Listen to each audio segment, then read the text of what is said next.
The LAPD under scrutiny this morning after a complaint was filed accusing officers of making racist and other derogatory comments about their colleagues. You hit black people in the liver. I heard they got weak livers. Reportedly referred to black people as monkeys. Dozens of hours of recordings that took place between March and October of last year. Now, a scandal in the LAPD's recruiting office couldn't come at a worse time. People tend to follow the crowd. You know, I've seen many troopers that were good fathers, and they would tell their children to always do what's right, never follow the crowd, and stand by your principles. Then they would come to work and they would do just the opposite. The sergeant would want a nice quiet night, or the lieutenant doesn't like proactive policing, so they would acquiesce and follow their sergeant or their lieutenant or the chief for that matter, rather than adhering to the oath that they took. So it's a common practice in human behavior. We tend to follow the herd. That's how we get dictators. That's how we get people to follow a Hitler. People tend to follow the crowd. There's a couple quotes here I want to stress. And this will hit home because I see a lot of times with these First Amendment audits that when they are very critical of police actions, you get a lot of likes, you get a lot of views, and then when it is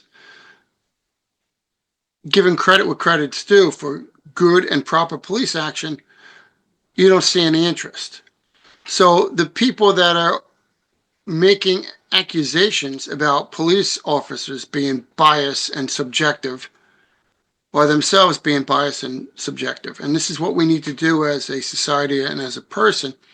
As a leader, we need to be conscious of the fact that we don't want to adhere to unconscious biases that we have, and be aware of that so we can correct our behavior and those around us. Here's a good quote. The individual has always had to struggle to keep from being overwhelmed by the tribe. If you try it, you will be lonely often and sometimes frightened, but no price is too high to pay for the privilege of owning yourself. That's Friedrich Nietzsche. It's a great quote. How often do you see that in your work? How often do you follow the crowd? I think Martin Luther King said it best when he said it's always the right time to do the right thing. That leads me to this quote. Whenever you find yourself on the side of the majority, it is time to pause and reflect. It's Mark Twain. Of course, and this is what happens with these LAPD officers that you see. Now, granted, there's racists among these people with some of the comments they're making. But there are also some people in there that are not adhering to a set of their own rules and principles. Sometimes people have principles that are kind of wishy-washy, that are flexible. If you have a set of principles and they're rooted in ethical behavior, you should stand fast. It matters the style, swim with the current. It matters the principle, stand like a rock. And that's very important. When I used to teach at a college, I used to stress that with the students.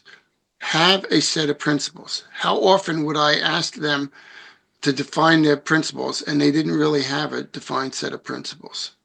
And that's what you'll see here. Only a few bad apples to bring everyone in and take over. It's called informal leadership. So if you happen to be in a leadership position, you have to be aware of the informal leaders because they can really, really take hold and disrupt your wishes. And so it's evident in policing that there are a lot of issues. And I keep on stressing it comes down to supervision and management and training. But you can have all the training in the world.